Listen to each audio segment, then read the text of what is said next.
ব্যালটে seal মেরে সরকার প্রতিষ্ঠা করা পুলিশের কাজ না। জাতীয় নাগরিক পার্টি এনসিপির দক্ষিণাঞ্চলের মুখ্য সংগঠক হাসনাত আবদুল্লাহ বলেছেন, পুলিশ কিংবা প্রশাসনের কাজ না ব্যালটে সিল দিয়ে সরকার প্রতিষ্ঠা করা।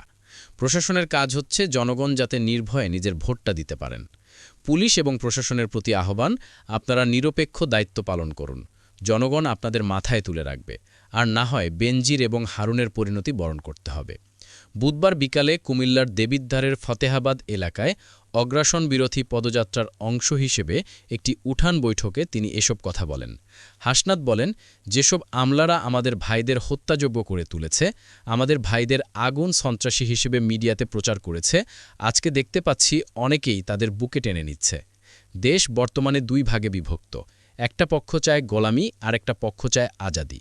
একটা পক্ষ চায় ভারতের তাবেদারি, আরেকটা পক্ষ চায় বাংলাদেশের স্বনির্ভরতা।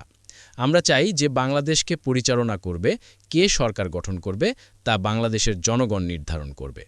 তিনি বলেন, দিল্লি হাসিনাকে এজেন্ট নিয়োগের মধ্য দিয়ে বাংলাদেশটাকে একটা সাবকন্টিনেন্ট হিসেবে, একটা কলোনিয়াল স্টেট হিসেবে দীর্ঘ ১.৫ দশকের বেশি সময় ধরে পরিচালনা করেছে। আমরা চাই না বাংলাদেশ আবার অতীতে ফিরে যাক।